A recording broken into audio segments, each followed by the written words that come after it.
very decisively. Child predators. Labour Ministry sets up. This must stick to truth, and that the media and the tools of ICT that we have be used to drive the conversation forward. And responsible journalism. Media stakeholders challenge to ensure objectivity in reportage.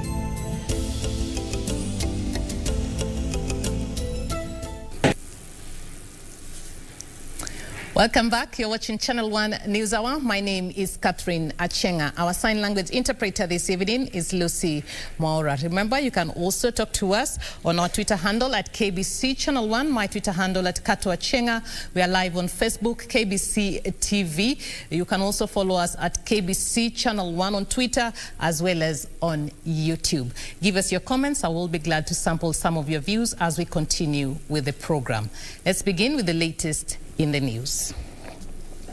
Now, at least 2,000 health workers are infected with COVID-19, while 30 others have succumbed to the virus as the effects of the pandemic continue to take a toll on frontline workers. The latest data by the ministry paints a grim picture of the infection rates among healthcare workers, even as 15 more people succumb to the virus, bringing the country's total death toll to 1,302.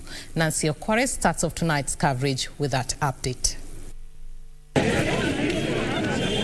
In recent days, health workers have come out to demand full government support as the number of infections among the frontline workers continues to rise. The Ministry of Health, in its latest data on the status of the virus, revealed at least 30 healthcare workers have succumbed to the virus, while another 2,352 are infected with the disease.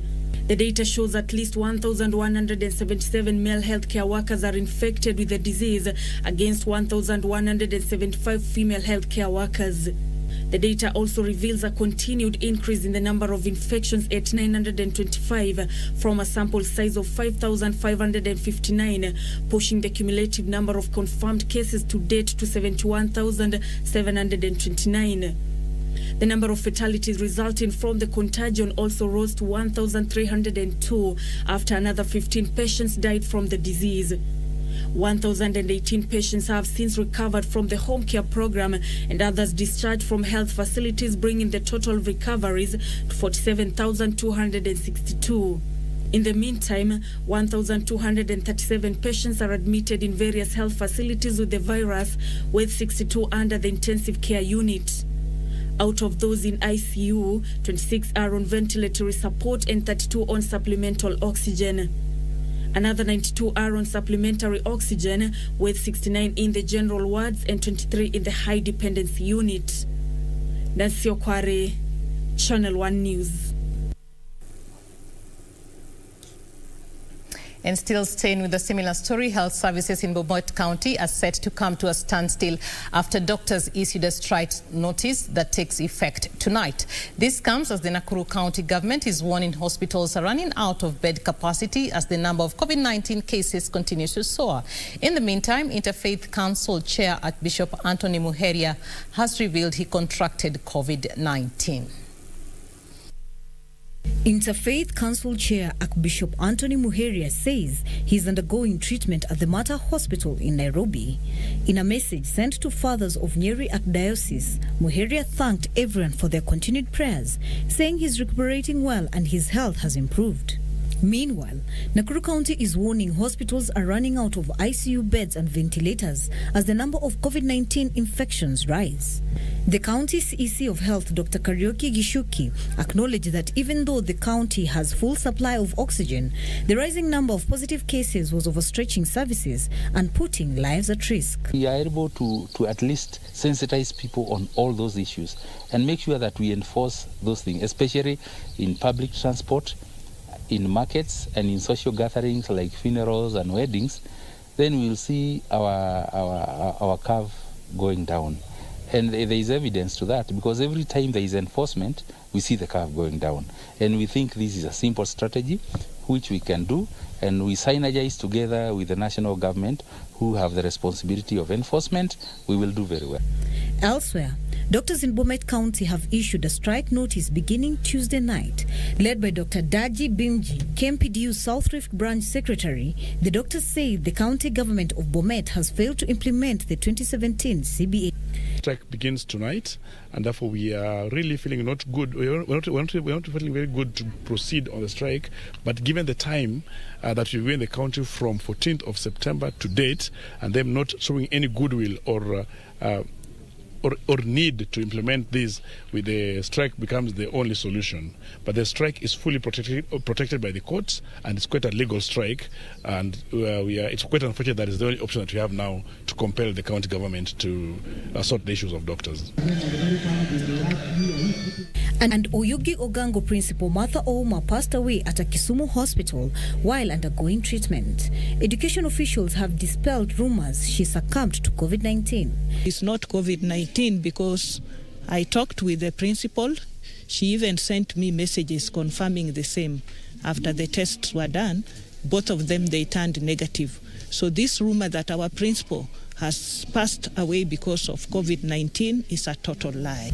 Finally, Deputy President William Ruto, through his social media handle, has commended the Teachers Service Commission for including COVID-19 insurance cover for its members. Ruto called on NHIF to emulate TSC by extending a similar cover to its member, especially students who are set to resume school. For Channel 1 News, I am Emily K. Badi. And now the Ministry of Health has written to Cabinet to approve the sale of stock at the Kenya Medical Supplies Agency as investigations into graft claims at the authority deepen. Health Principal Secretary Susan Mochache, appearing before the National Assembly Public Investment Committee, maintained the ministry did not sanction additional spending of 7 billion shillings at the Kenya Medical Supplies Authority. Kevin Washira with the details of the ongoing probe. Investigations into the alleged scam at Kenya Medical Supplies Authority continued, with Health Principal Secretary Susan Mochache appearing before the National Assembly's Public Investment Committee. Mochache tabled documents showing how the Kenya Medical Supplies Agency disregarded the law and had advisory not to exceed the procurement ceiling of 758 million shillings. The board should have been more aware, and the board should have briefed you because you have an alternate member in the Chair, the board was not meeting. The board had not been called into a meeting, Chair. Okay. And to be honest with you, until I saw the letter from my colleague from the National Treasury, I had no idea that this matter was of this magnitude. You are trying to put the blame to cancer, all right, and we can see the documentation you are relying on, but you know you don't have that latitude, you don't have that comfort, because you are part and parcel in terms of trying to oversee your oversight role. MPs grilled her on the action taken by the ministry and the agency's board to avert loss of up to 7 billion shillings. Then we told you, stick to your budget, you are at 785, but the following week you are already at 3 billion, the other week you are at 4 billion, the other week you are at 7 billion. Surely, how does the ministry manage this board? What is your role as in your oversight function? Are we going to lose billions and then we come to a committee such as this and we chase after people who have already stolen money? For an item to be delivered and still being delivered under the same auspices that it was needed for purposes of an urgency, 7 months down the line, that is now something that we will have to judge people on different ways altogether. Because But Chair, even when there are checks and balances and sometimes even the best of laws, and you have an individual who decides to completely go against the law in an unimaginable way, really, you can't be held responsible for that, because we all are given individual responsibility. The PS also revealed the Ministry of Health had written a letter to the Cabinet to give green light for sale of PPEs and other medical equipment at a lower price than they were purchased, as the cost of PPEs in the market has since dropped. Mochache defended her integrity, saying the culpable officers at the agency had been directed to step down pending investigations and no donation had been stolen. Kevin Washira, Channel 1 News. And now the media has been challenged to exercise responsible and objective journalism to contribute towards national development in the wake of debate on constitutional changes and the fight against the pandemic. This was the clarion call during the China-Africa Media Cooperation Forum 2020. Calls for the government to zero-rate taxes on digital tools used by the media to boost local content generation also took center stage. Jacqueline Wambiru with details of the media forum. Calls for truthful, objective journalism took precedence of the high-level China-Africa Media Cooperation Forum 2020, which coincided with the 20th anniversary of the Forum on China-Africa Cooperation. It is here that media stakeholders led by the Media Council of Kenya highlighted the impact of digitization on journalistic practice amid concerns on the need to uphold journalistic values, cooperation and authenticity to improve media's contribution to society. The opportunities presented to purveyors of hate speech and fake news, the ability to edit photos, insert fake headlines and all that is a challenge that we must face and know that we must consistently find for human values. Journalists must stick to truth, and that the media and the tools of ICT that we have be used to drive the conversation forward. The Kenya Film and Classification Board Chief Executive Officer Ezekiel Mutua challenged the media to generate content that is beneficial in promoting nation building. The way forward in terms of focusing the conversations around how the media relates with China or African media report Chinese issues, that conversation must be centered on the role and place of China in African development, if it's going to make sense. Because it has to begin with the people. It has to be the story of the people. How is China impacting development in Africa? How is China impacting the political dimensions?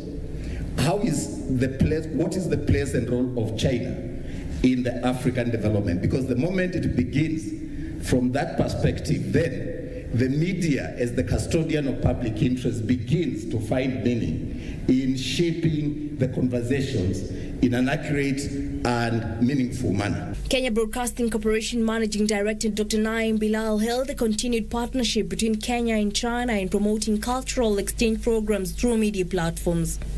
I thank China for this involvement, which has also been manifested in other areas at Kenya Broadcasting Corporation.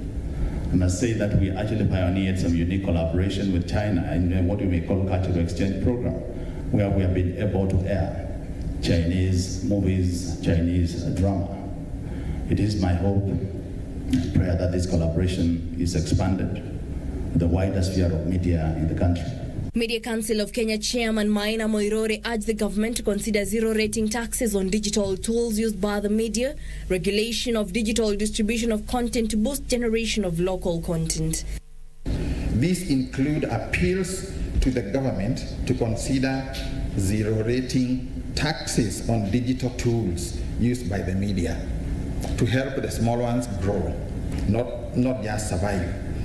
Regulation of digital distribution of content and enhancement of media information and digital literacy programs, especially in education institutions, to create responsible use of media content instead of reverting to draconian laws to regulate the digital space. The forum, dubbed China-Africa Media Cooperation in the Digital Era, is aimed at promoting China-Africa cooperation in the media sector by providing an opportunity for experience sharing, exploring models for long-term cooperation, providing technical support and capacity building in digitization of electronic media. Reporting for Channel 1 News, I'm Jackie Wambiru. Well, you are watching Channel 1 NewsHour. It's time for us to take a short break. But when we come back, we have lots of news for you, including the latest by the Ministry of Labour following a purported syndicate of child trafficking in Kenya. Stay tuned for that story after this short break.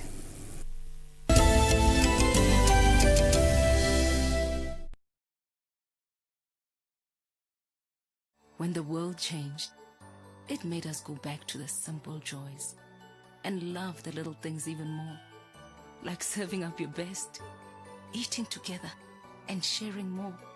Now, oh, We'll take nothing for granted. And always remember to taste the simple joys.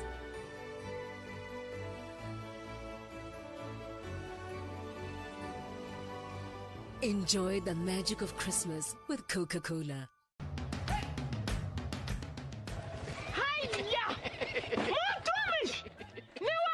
Ni mimi. Ulitoa pikipiki? Mulitani sitaomoka. Ni yako. Hii nduti ni yangu.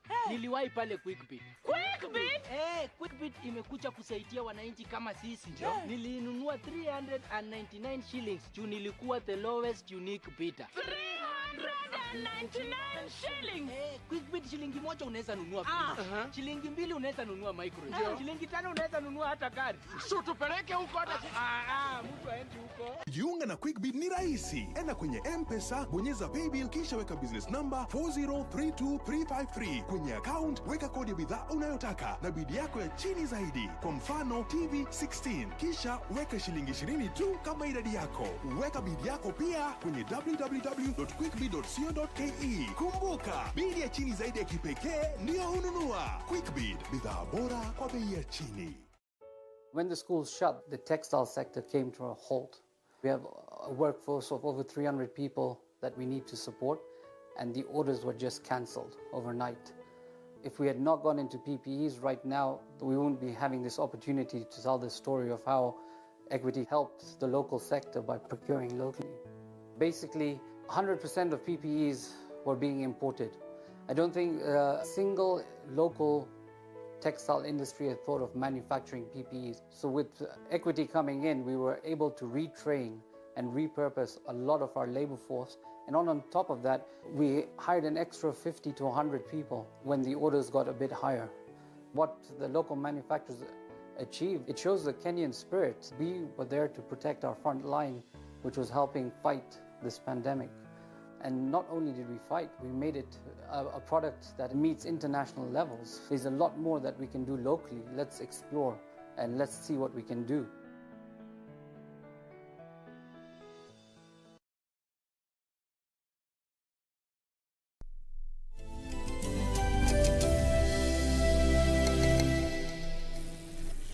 Welcome back. If you're joining us, you're watching Channel 1 NewsHour.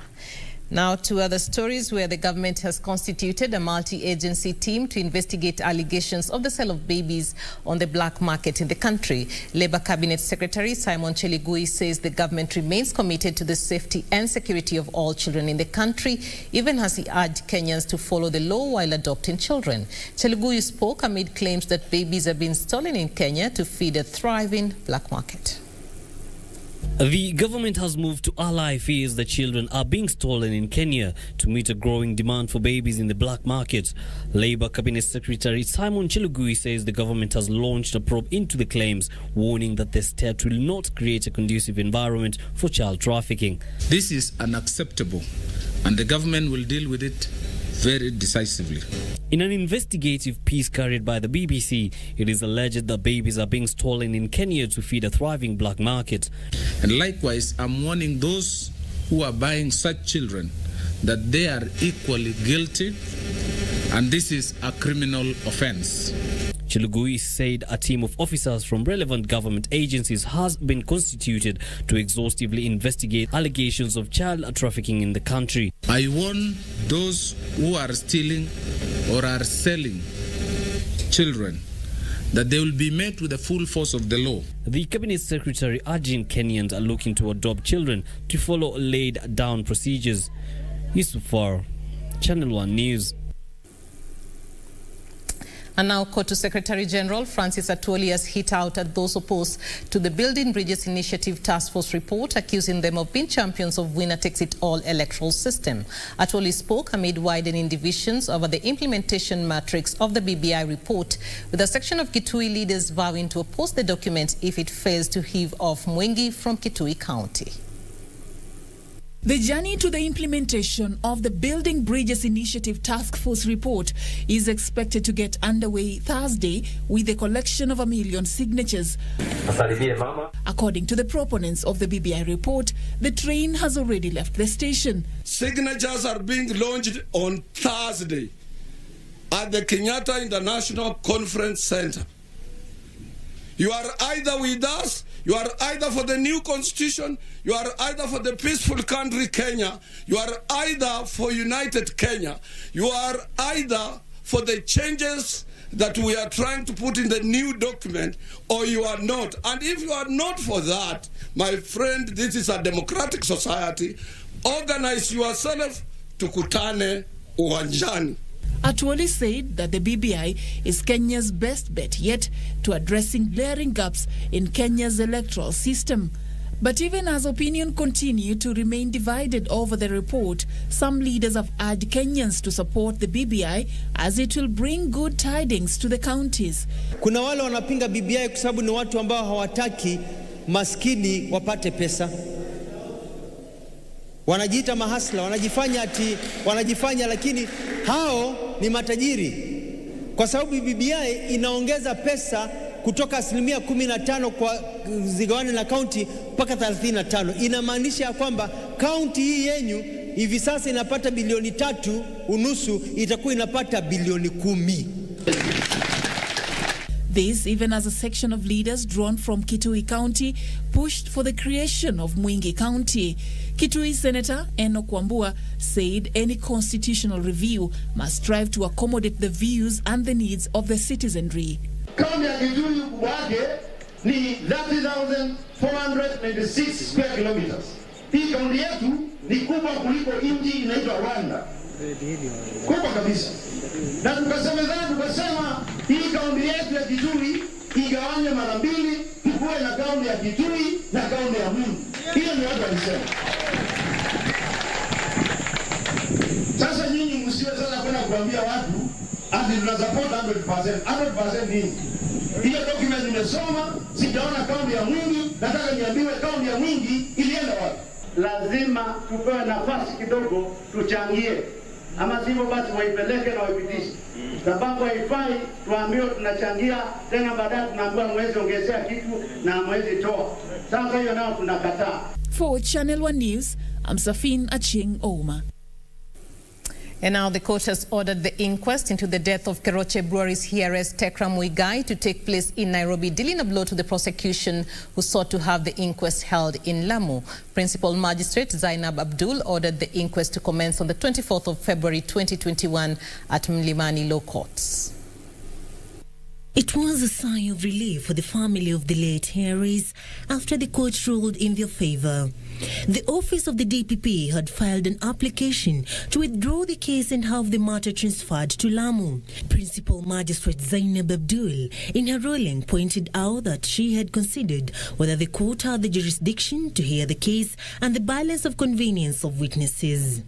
Meanwhile, the fate of an out-of-court settlement between former National Land Commission Chairperson Mohammed Suzuri and 23 others with the DPP remains in limbo. The office of the DPP is yet to ascertain tentative agreements as both parties are yet to fully agree and the plea bargaining remains unsigned. Suzuri and the other officials are charged with conspiracy to commit an act of fraud that led to irregular payment of 109 million Kenyan shillings. Magistrate Peter Oko ordered to have the matter heard on Monday the 23rd for further directions. For Channel 1 News, I'm Serafina Robbie. And now a 52-year-old teacher from Gatundu, Kiambu County is on a mission to seek audience with President Uhuru Kenyatta 18 years after the two met in the run-up to the 2002 general election. Catherine says he was approached to coach the then hopeful president on how to address the public in Kiswahili. Ng'ang'a says he remains hopeful that one day he will meet the head of state and hand him the file he used to teach him Swahili 18 years ago. Let's take a look.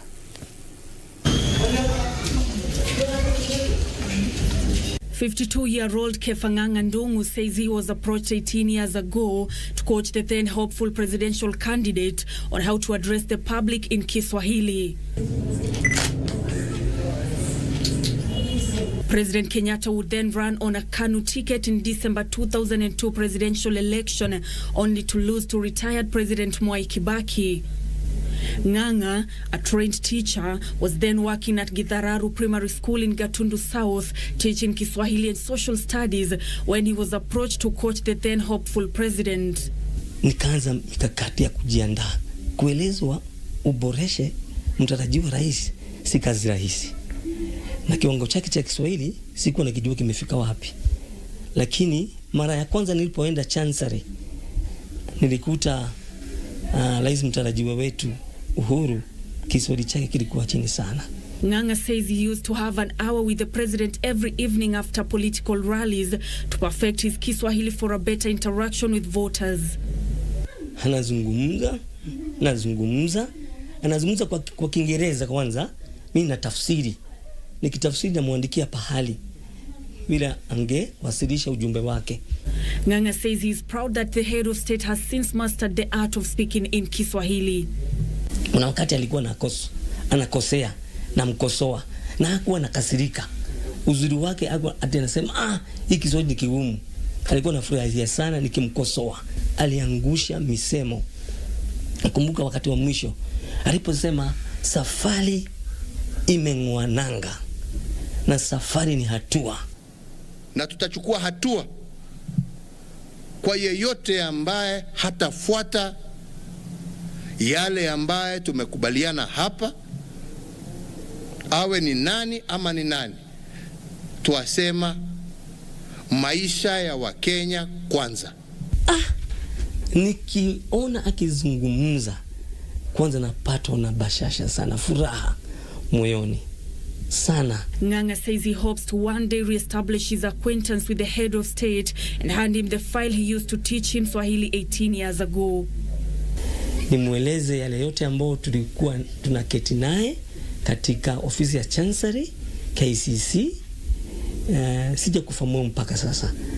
Nasio Kware, Channel 1 News. Well, we hope his wish to get an audience with the president will come to fruition.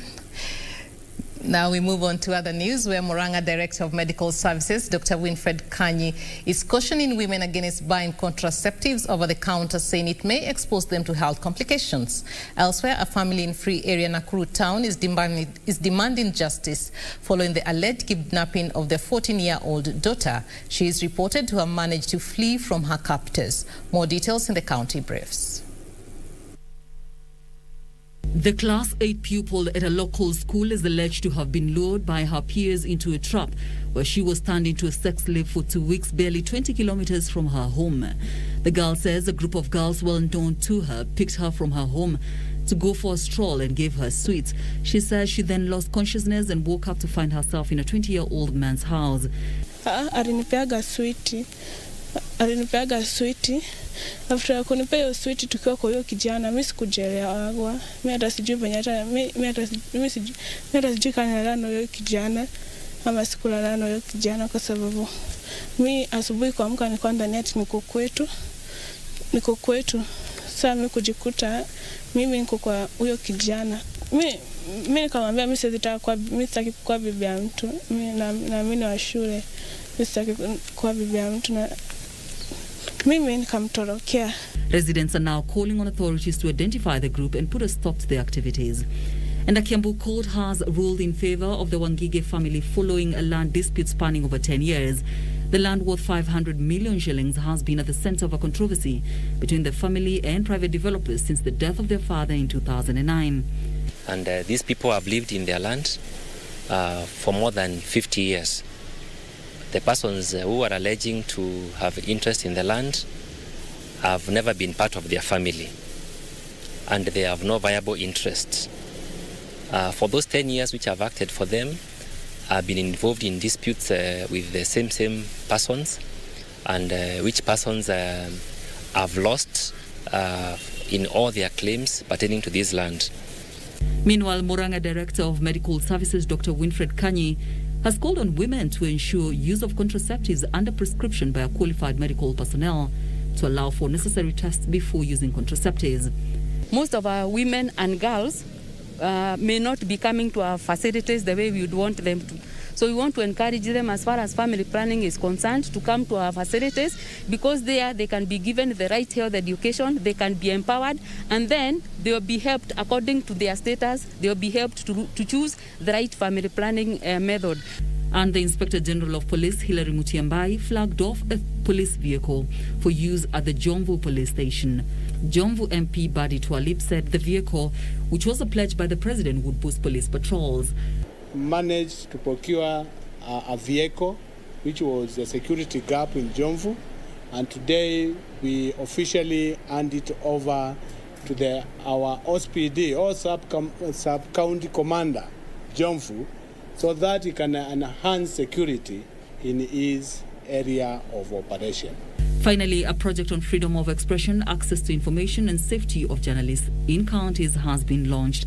The project involves regional trainings at selected centers geared towards harmonizing working relations between journalists and county governments. We had a team from IREX that were helping us to train them on psychosocial support and also on digital safety, especially in terms of transiting from managing technology to deal with the new environment where they take care of themselves in terms of online safety and also ensuring that they begin to develop stories that can go online. Caroline Kamau reporting for Channel 1 NewsHour. Well, you're watching Channel 1 NewsHour. Up next is the business news. But before that, allow me to acknowledge some of our viewers who have left a brief comment on Facebook where they're watching us live on KBC Channel 1 TV. I have Ronald Lagat. You're saying Elder Maravin is tuned in. We have Florence Dora. You're saying Eldoret is also represented. Evo Tito. You're saying you're watching us live from Wingi. We have Victor Marciaya saying Alego Siaya is well represented. You're watching the program. Lincoln Zebi, you're saying you're watching KBC Channel 1 News Tonight. Oyando Wycliffe, you're saying you're watching us live from Kisii Branch, County 045. Tanui Adams saying you're watching us live from Makadara here in the capital, Nairobi. Jude, you're saying you're watching us from Waithaka here in Nairobi. Alfin Kirui saying you're also watching us live from Kapkatet Factory. You're tuned in as always. We also have Amaganga Mustafa Monubi saying you're watching us from Kitale. Alex Keter is saying Total is also watching. Nelson Humbleway, you're saying you're watching us from Waruku. Ruth Kerry, you're saying you're watching us from Kisii, and you're tuned in to KBC Channel 1. You love watching our programs. Let me take those ones for now. I'll take the remainder of your feedback at the tail end of this newscast. But for now, we take a short break. When we come back, it's all about business.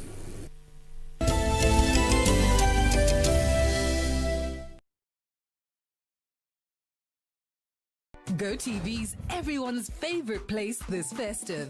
A place to connect. Showtime. A place of endless possibilities. A place of victory. A place where friendship means everything. Where you find love in its purest form. GoTV's everyone's favorite place this festive. Download my GoTV app to easily manage your account on the go. Stay connected for the best of local and international entertainment for the whole family. GoTV. Love it. Good Morning Kenya, GMK, will host the Deputy Director John Lolkoloi of Ethics and Anti-Corruption Commission on Wednesday, 18th November at 8 a.m. The areas of discussion will include corruption loopholes and unethical practices within public finance management in Kenya, public finance management, steps taken by EACC to fight corruption, role of the public in corruption prevention and prevalent forms of corruption. EACC, tuangamize ufisadi, tujenge Kenya. Next on. Oh, stay with me, baby. I'll go back, photocopy love. Well, I always in the put down. Choka kitambo, extra confident, hakuna kitu siwezi handle. Sitaku want to become way, no. Whatever you do for the list of my brothers, you do for me, yeah. Whatever you do for the list. Next on. I heard about the Equity Wings to Fly program. I applied and I was able to get in. They paid for everything, literally everything that I needed. After getting into Ashes University, I was still supported by Equity. Zip it, will you? Yani, I am trying to help you and now you are here to let an enemy to new embassy. I didn't mean it like that. I was just... Never mind. What the hell is going on here? I'd like also to start an initiative like the one Equity started here to sponsor students through their education, supporting their dreams.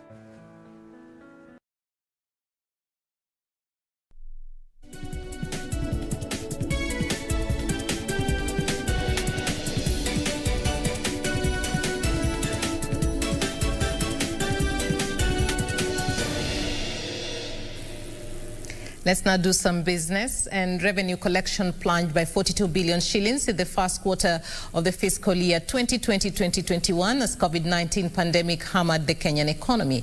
Statistics from the National Treasury show that the Kenya Revenue Authority collected 379 billion shillings in the period July to September this year from 421 billion shillings collected in the same period last year. Treasury attributes the weak revenue collection to underperformance in value-added tax, pay-as-you-earn, excise duty, and import duty. Pay-as-you-earn in the 3 months to September 2020 dropped by 27% to 71.6 billion shillings, largely due to the 5% individual tax rate reduction introduced in March this year by President Uhuru Kenyatta to cushion Kenyans against the impact of COVID-19. The payee basket has also been affected by widespread job cuts, with most companies shedding jobs to remain afloat. Value-added tax on domestic and imported goods declined by 30.8% and 9.5% respectively in the period under review. The revenue collection in the first 3 months of the fiscal year 2020-2021 fell below the government's target of 429 billion shillings.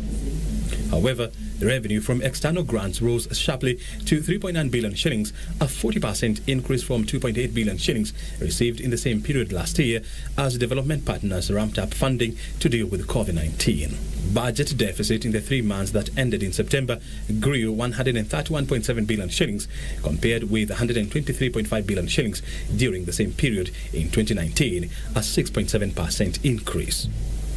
Ministerial spending in the 3 months period amounted to 510.4 billion shillings, of which 357.1 billion shillings went to recurrent expenses as debt repayment, wages and pensions, while 122 billion shillings went to development expenditure. And now Kiambu County has signed trade agreements totaling to 15 billion shillings with the United States. The funding will target agriculture, waste management and the infrastructure, among other sectors. U.S. Ambassador to Kenya, Kyle Makata, has said the funds are part of economic agreements signed last year between the United States and 8 counties in Kenya. The U.S. is looking to cement relations through deeper investments in the country by targeting devolved units in the country. The United States is committed to seeing that Kenya becomes self-reliant and not dependent upon our country or anyone else. And the way we do that is we invest in each other. Speaking during a tour of various county projects in Kiambu County, U.S. Ambassador to Kenya Kyle Makata said the U.S. was attracted by the opportunities and stability in leadership that many Kenyan counties were displaying. We don't want to bring American investors to places where they can't be, where they're not trusted, where the leadership is not trusted. We want to bring investors from the United States to counties that we has good leadership. The African Growth and Opportunity Act, AGOA, are some of the ways Kenya has interacted with the U.S., allowing Kenyan businesses to grow. However, the AGOA Pact expires in 2025, with Makata saying there are other sectors that can be leveraged upon, especially in technology. We talk about going from aid to trade. We have to talk about this free trade agreement. This free trade agreement, I just want everyone to know we are deciding on the ground rules for how we do business. We are launching a program called Cloud Shule that will provide free internet and connectivity to every school in Kenya. This is a joint partnership. This is a 50-50 investment with Kenya and the United States. Kiambu Governor James Nyoro has called on more investments that will impact the citizenry, saying the county is targeting challenges faced by farmers with the aim of improving the value chain. The areas that we have really put in a lot of effort is the area of economic empowerment of our people. Of course, with Nairobi market being close to us, then we start to see how our traders can be able to sell, whether you are talking about food security. Part of the agreement with the U.S. government will see rural schools in the county enjoy internet-based learning at a time when schools have been leveraging on remote technology to mitigate against the risk of face-to-face learning during the COVID-19 pandemic. Alan Aoko, Channel 1 Business. And now a section of Malindi traders are calling on the government to save them from what they say is a loss of livelihood brought about by COVID-19 disruptions. The traders, mainly from Malindi tourist market, say that they are now in danger of being thrown out of their premises and belongings auctioned due to loans accrued to safeguard against coronavirus misfortunes. According to the Kenya National Bureau of Statistics quarterly gross domestic product report, the drop in the number of visitors' arrivals coupled with restricted movement within the country adversely affected the sector's performance. In addition, the fear of contracting the virus by individuals led to people avoiding hotels and restaurants, further affecting performance. Reduced activity in the sector in turn led to massive job losses. This also has led to massive losses, especially to small and medium enterprises that thrived on the sector. Tuna shida kubwa kabisa kwa sababu hata hivi ukiangalia duka nyingi zimefungwa. Sisi tu tunakuja kufungua kwa sababu tupanguse tutoe fumbi, lakini hakuna kitu tunapata hapa. Christine Mashoka is just one of the many small traders that operate curio shops at the Malindi tourist market, which thrived from international tourism. Limetuathiri sana kwa sababu hata ile lishe yenyewe ya chakula mtu inabidi unakula asubuhi, mchana unaruka, jioni ndo unakula. In May this year, 2 billion shillings was announced to be used to support the hotel industry in soft loans, with 1 billion shillings set to engage 5,500 community scouts and a further 1 billion shillings for 160 community conservancies. However, traders say the results have been slow. Tunaomba sana serikali ikumbuke sisi ambao tuko hapa chini kabisa, kwa sababu hizo pesa tunasikia siko na hakuna siku tumeziona. Hata unasikia majina tunaandikwa, tunapelekwa wapi, lakini hizo pesa hazijafika hapa. Kwa hivyo tunaomba sana. Despite the reopening of hotels, the North Coast region is yet to receive international tourists. According to the traders, before the outbreak, more than 20,000 tourists will visit at any given day. But now, it's a scene of empty stores and deserted streets. Meanwhile, the National Museums of Kenya Director General Dr. Mzalendo Kibunjia has raised the alarm over the risk posed to heritage sites by flooding and erosion due to rising sea levels. Kibunjia said that the extreme tidal waves caused by a warming planet are putting iconic and historical sites along the shoreline at great risk. This problem that you see in Fort Jesus is not only here, but it also extends on other sites in the Kenyan coast. Particularly, I can say Siu Fort in Lamu site, Jumba la Mtwana in Kilifi County, Shimoni in Kwale County, and many others at the coast. Speaking during a 2-week disaster risk training workshop for National Museums of Kenya staff drawn from across the coastal region and community members living around heritage sites, he said they are seeking funds from National Treasury and partners interested in the conservation and preservation of historical monuments in rehabilitating heritage sites facing perilous features. I'm thinking somewhere between 350 million will work. That will be able to protect these sites. About 50 million for each of them, because they are not enormous and they are not on deep waters like the way Fort Jesus was. Alan Aoko, Channel 1 Business. And now the government will spend 7.7 billion shillings to complete construction of water pans across the country. The projects are set to be commissioned by the second quarter of 2021 are expected to help deal with drought-related losses among 14 most prone communities in arid and semi-arid counties.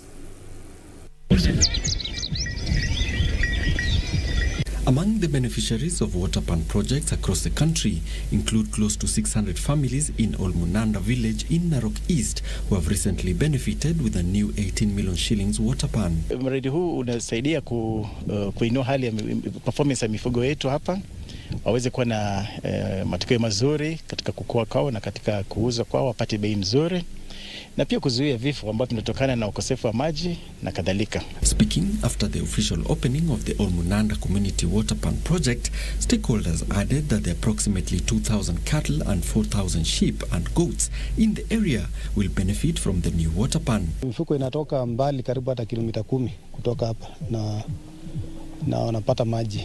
Ndio unaona, ukiona mifuko ng'ombe, kondoo na mbuzi wako na afya. Area residents are now optimistic that similar projects will help families who would have migrated in search of water and pasture, at the same time saving them from human-wildlife conflict. Tumefaidika na hii maji. Siku hizi ng'ombe hajahama tena. Na watoto sasa wanaacha mkono akienda shule. Sasa tumefaidika sana. Hapo chini kabla ndovu hajaondoka, manake tulikuwa na ndovu miaka zilizopita. Siku hizi bado tuna simba pale chini. Tuna hizi nyati pia wako hapo chini. Hizi machui wamejaa hapo chini. Kwa hivyo kwa sababu hapo ni msitu ambaye hata huwezi fyeka. Kwa hivyo tulikuwa na hiyo hatari ambayo tunaendelea macho. Other projects being carried out in Narok County include livestock salience, forage production, water investments and pastoral field schools. Alan Naoko, Channel 1 Business. And now IFS, a member of the World Bank, has announced investments to help the company increase production of agricultural lime and quicklime, essential inputs that will strengthen Mali's important agriculture and mining industries, creating jobs and spurring economic growth. This will help position the company as a primary supplier to local and regional export markets. Details of this and other stories in the Africa Business Roundup. With IFC's support, CCM will increase its annual production capacity of quicklime from 16,500 tons per year presently to 30,000 tons by 2023, while developing the capacity to produce 50,000 tons of agricultural lime per year. Mining companies in Mali have traditionally relied on European imports of quicklime, which is used extensively during the recovery of gold. Agricultural lime is a byproduct of quicklime. It helps increase the pH of acidic soils, facilitates the absorption of nutrients such as fertilizers, and increases agriculture productivity. Meanwhile, MultiChoice Group has officially launched its next-generation decoder in South Africa. The new Explorer Ultra will be available at participating retail stores from next week. The decoder, according to MultiChoice, offers customers an enhanced viewing experience and the best available local and international content from DSTV and Showmax. The first-generation Explorer launched 7 years ago with updated versions of the device released over the years, culminating in the Explorer 3B decoder. The Explorer Ultra built on its predecessor but with new features. It is capable of delivering 4K content and Dolby Atmos audio and is also integrated with Netflix and its DSTV's own streaming platform Showmax.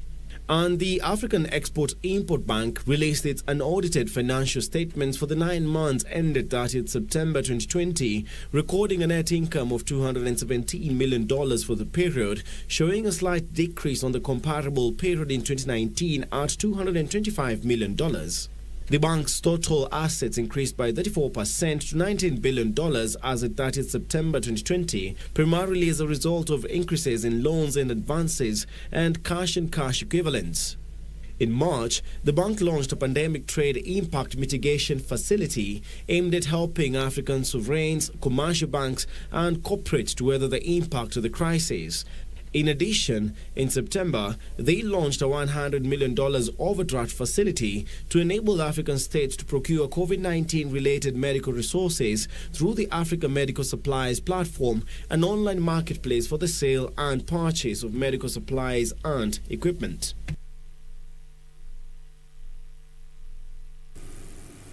And now Joe Biden has vowed to work with other democracies to rewrite the rules of international trade. The U.S. president-elect signaled a shift from Donald Trump's policies, who pulled out of multilateral pacts and raised up tensions with China. His comments come just days after 15 Asia-Pacific countries, including China, signed a historic trade pact. Details of this and other stories in our International Business Roundup. The Regional Comprehensive Economic Partnership covers nearly a third of the world's economy and population.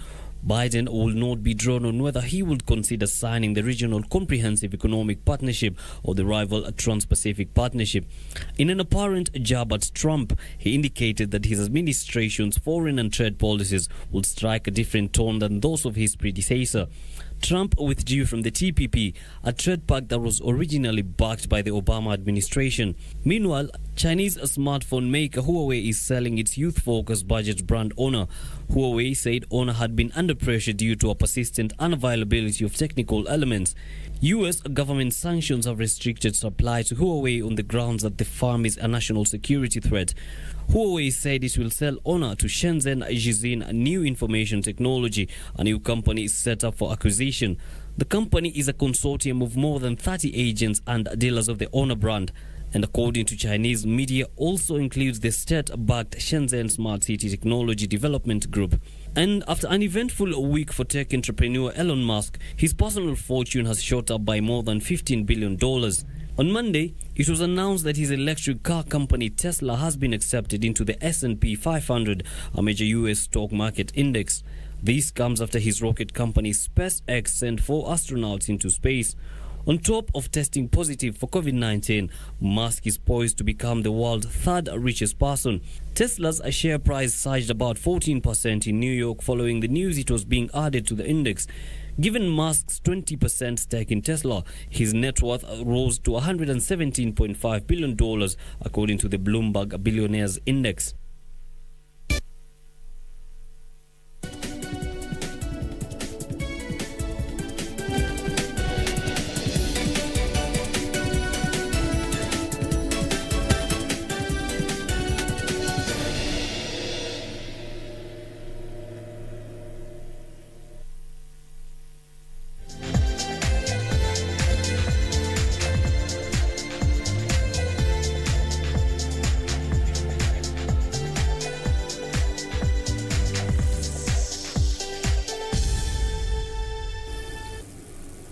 Let's now take a look at sports news. And Athletics Kenya AK has announced Naivasha as the host of this year's mountain race set to be held on the 22nd of November.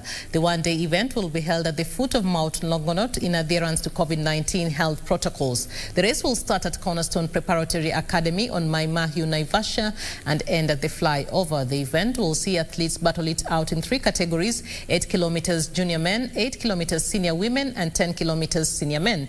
The mountain running series is part of the Athletics Kenya calendar, which will pave way for AK Cross Country season opener on November 28, 2020 in Machakos County.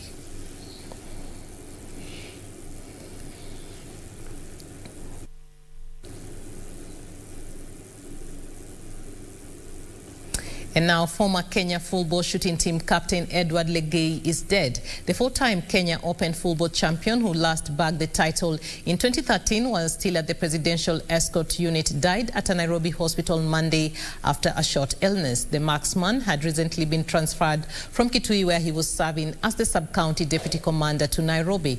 Now, Legay has been a frequent member of the Kenya shooting team in recent years.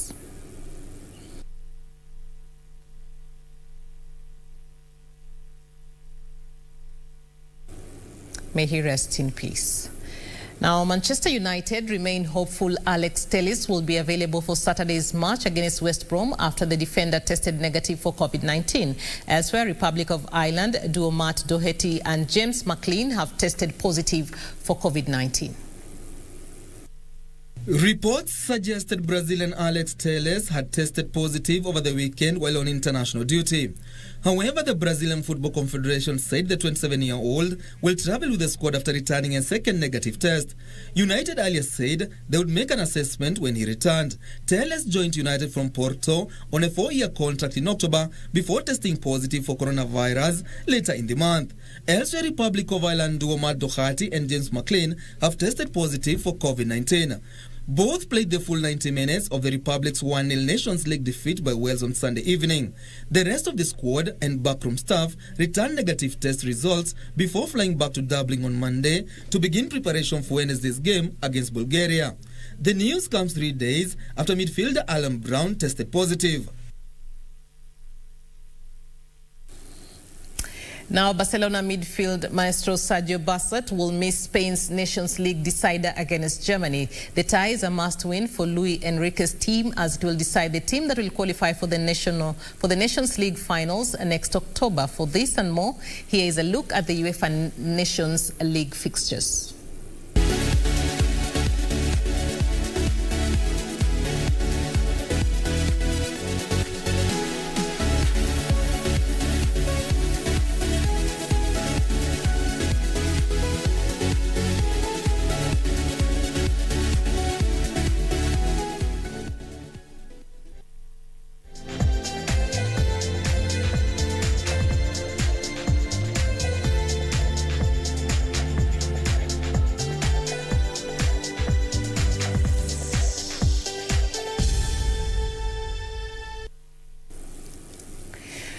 Very well, it's time for us to wrap up Channel 1 News Hour. Like I had promised, I'm going to sample a few more comments of those who have left your feedback on our Facebook and Twitter pages. Remember, we are live on Facebook, Twitter, as well as on YouTube. Just take a couple before we wrap up this show. We have Oyande Wycliffe. You're saying you're watching us from Kisii. I think I'd mentioned that one earlier. I'll take this one from Ruben, who says you're watching us from Eldoret. Tanui Adams saying you're tuned in from Makadara. We also have this one, Anganga Mustafa Mumbi. You're saying you're watching us from Kitale. We have Joseph Njoroge. You're saying you're watching Channel 1 News Hour live from Donholm in Nairobi. We also have this one from Peter Mwanduka.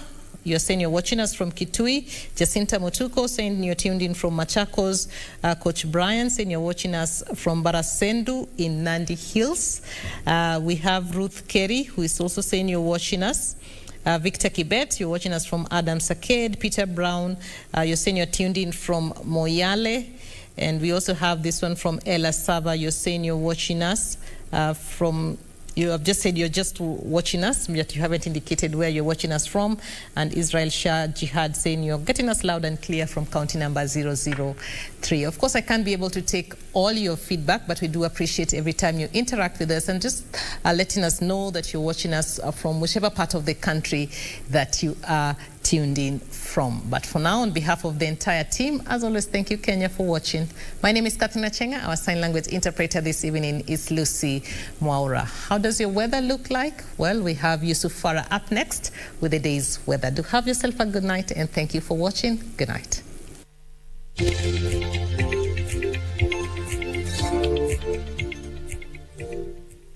It's another one of those nights where Eldoret residents have to keep warm because 10 degrees Celsius makes the area the coldest in the country tonight. Hello there, my name is Yusuf Farah. Good evening.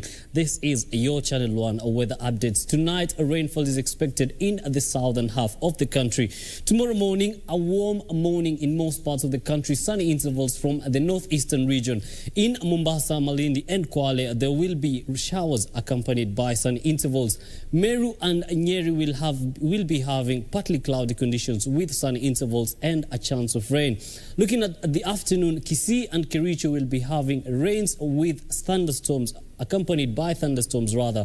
Areas of the coastal region continue to have showers with sunny intervals, with the northeastern region and areas of Lodwar and the Lake Turkana Basin experiencing sunny intervals in the afternoon.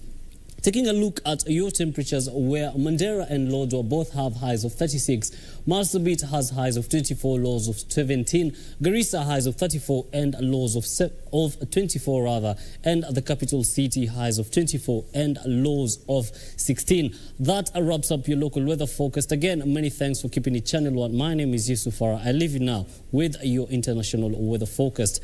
Have yourself a lovely night.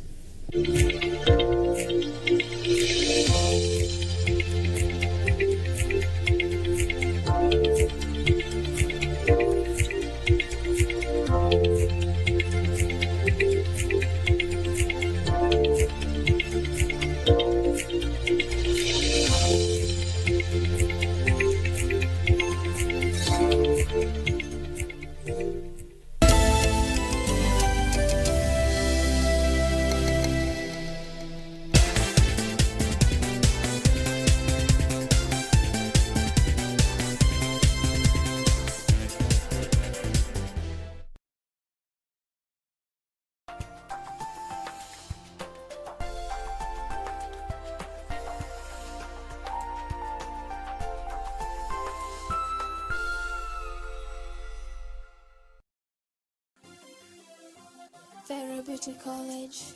Vera Beauty and Fashion College, with branches in Nairobi, Eldoret, Thika and Meru. Did you know that we are a TVET approved institution? We offer courses in fashion design, interior design in soft furnishing, event decoration, flower arrangement, event planning, hairdressing, barbering and dreadlocks, beauty therapy, makeup, nail technology, spa massages, teaching skills, TOT, solo business management, and many more. Register now and visit our website on www.verabeautycollege.com. You can also call on 0725 923 550 Nairobi branch, 0728 087 689 Eldoret branch, 0722 227428 Thika branch, 0725 000 706 Meru branch. Vera Beauty and Fashion College, a TVET approved institution.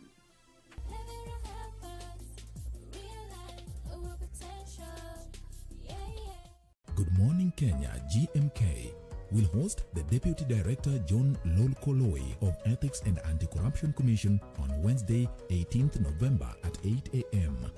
The areas of discussion will include corruption loopholes and unethical practices within public finance management in Kenya, public finance management, steps taken by EACC to fight corruption, role of the public in corruption prevention and prevalent forms of corruption.